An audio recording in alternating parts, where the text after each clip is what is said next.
नमस्कार, हिमाचल अभी.com का radio bulletin सुन रहे हैं आप और मैं हूं आपके साथ नेहा गुप्ता। इस बुलेटिन में हम बात करेंगे प्रदेश भर की तमाम बड़ी खबरों के बारे में, लेकिन सबसे पहले नजर डालेंगे सुर्खियों पर।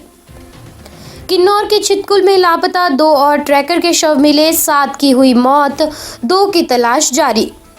नीलम सरेक के लिए आयोजित जनसभा में बोले जयराम, जुब्बल कोटखाई की हर मांग पूरी हुई है, भावनाएं नहीं हकीकत देखें। पूर्व केंद्रीय मंत्री आनंद शर्मा बोले, मैं सीएम पद की रेस में नहीं, यहां बस प्रचार करने आया हूं। मंडी में 4 गुना मुआवजे के लिए गर्जा भूमि अधिग्रहण प्रभावित मंच, डीसी कार्यालय तक निकाली रैली।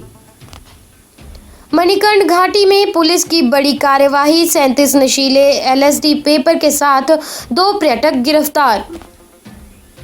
लाहौल स्पीति में बर्फबारी में फंसे 55 सैलानियों को सुरक्षित काजा पहुंचाया गया।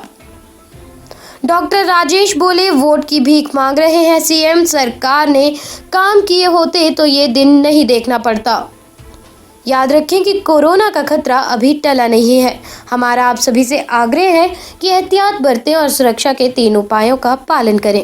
मास्क पहनें, सोशल डिस्टेंसिंग का पालन करें और समय समय पर अपने हाथ साबुन और पानी से धोते रहें। देश भर में कोविड टीकाकरण अभियान चलाया जा रहा है। अपनी बारी आने पर कोरोना का टीका अवश्य लगवाएं। अब समाचार विस्तार से।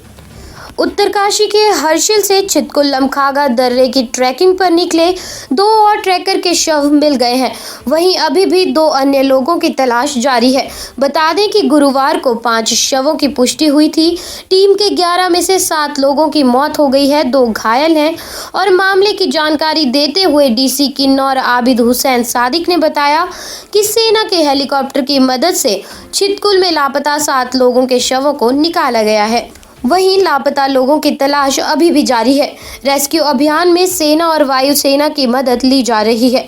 टीम के सदस्यों की पहचान दिल्ली की अनीता रावत, पश्चिम बंगाल के मिथुन दारी, तन्मय तिवारी, विकास मक्कल, सौरभ घोष, सावियन दास, रिचर्ड मंडल, सुकेत मांझी के तौर पर हुई है। खाना पकाने वाले कर्मचारियों की पहचान देवेंद्र, ज्ञानचंद्र और उपेंद्र के रूप में की गई है। सीएम जयराम ठाकुर ने जुब्बल कोटखाई में बीजेपी प्रत्याशी नीलम सरेक के लिए आयोजित जनसभा को संबोधित करते हुए कहा कि जुब्बल कोटखाई मुझे सराज विधानसभा से अलग नहीं लगता है। सराज और जुब्बल कोटखाई की भाषा, मुश्किलें, मौसम एक जैसा है। भले ही मैं चुनाव सराज विधानसभा से लड़ता हूं, लेकिन जब विकास की बात आई तो मैंने जुब्बल कोटखाई को अपने गृह क्षेत्र से कम नहीं बल्कि ज़्यादा ही दिया है। जयराम ठाकुर ने मंच पर विराजमान लोगों के बारे में बोलते हुए कहा कि आज प्रथम पंक्ति में जो भी लोग बैठे हैं उनमें से किसी की भी राजनीतिक पृष्ठभूमि नहीं है। सभी पार्टी का झंडा उठाते उठाते यहाँ तक पहुँचे हैं। मैं भी इसका एक उदाहरण हूँ। दूसरी तरफ कांग्रेस में एक ही परिवार के 3 लोग पार्टी चला रहे हैं। कांग्रेस पार्टी के वरिष्ठ नेता और मंडी लोकसभा क्षेत्र में स्टार प्रचारक के रूप में पहुंचे पूर्व केंद्रीय मंत्री आनंद शर्मा ने कुल्लू में कहा कि बीजेपी को कांग्रेस पार्टी की चिंता करने की आवश्यकता नहीं है। उन्होंने कहा कि पार्टी का इतिहास गौरवशाली रहा है। पार्टी में वरिष्ठ नेताओं की लंबी सूची है। हर राज्य में पार्टी के पास मजबूत नेतृत्व है। उन्होंने कहा कि बीजेपी के नेता अपनी सरकार संभाल लें। इस मौके पर आनंद शर्मा ने बीजेपी सरकार को आड़े हाथों लेते हुए कहा कि इस सरकार ने चुनावों के वक्त 4 लेन प्रभावितों को फैक्टर 2 के तहत 4 गुना मुआवजा देने का वादा किया था, लेकिन प्रभावितों को अभी तक ये मुआवजा नहीं मिल पाया है। उन्होंने कहा कि कांग्रेस पार्टी प्रभावितों के साथ है और प्रभावितों की लड़ाई कांग्रेस पार्टी जरूर लड़ेगी। भूमि अधिग्रहण प्रभावित मंच ने शुक्रवार को मंडी में 4 लेन प्रभावितों को 4 गुना मुआवजे की मांग के लिए धरना प्रदर्शन किया। इस दौरान रैली भी निकाली गई। रैली सुबह 12 बजे शहरी मंच से निकाली गई और जिलाधीश कार्यालय तक पहुंची। यहां डीसी अरिदम चौधरी के माध्यम से राष्ट्रपति को ज्ञापन भेजते हुए प्रभावितों की मांग को पूरा करने की अपील की गई है। रैली में फल उत्पादक संघ के अध्यक्ष और विधायक राकेश सिंह और संयुक्त किसान मंच के संयोजक संजय चौहान ने कहा कि पूरे प्रदेश के किसान बागवान नाराज चल रहे हैं। किसान और बागवानों ने सरकार के खिलाफ मोर्चा खोल दिया है। शेष समाचार ब्रेक के बाद। आप आपके स्वास्थ्य का प्रहरी श्री बालाजी हॉस्पिटल, कांगड़ा, हिमाचल। जिला कुल्लू के मणिकर्ण घाटी में पुलिस की विशेष टीम ने एक होटल में ठहरे 2 पर्यटकों से 37 नशीले एलसीडी के पेपर बरामद किए हैं। पर्यटकों को गिरफ्तार कर लिया गया है और अब उन्हें अदालत में पेश करने की प्रक्रिया पूरी की जा रही है।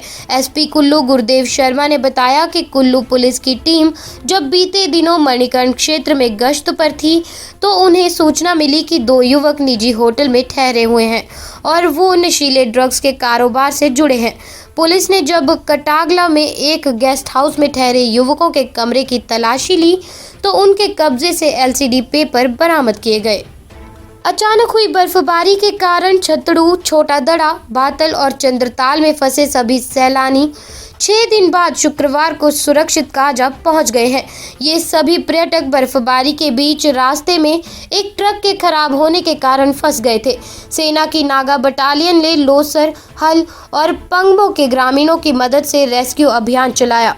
वहीं चंद्रताल में फंसे सैलानी 15 किलोमीटर पैदल चलकर बातल पहुंचे, जहां चाचा चाची ढाबे में इन लोगों ने शरण ली।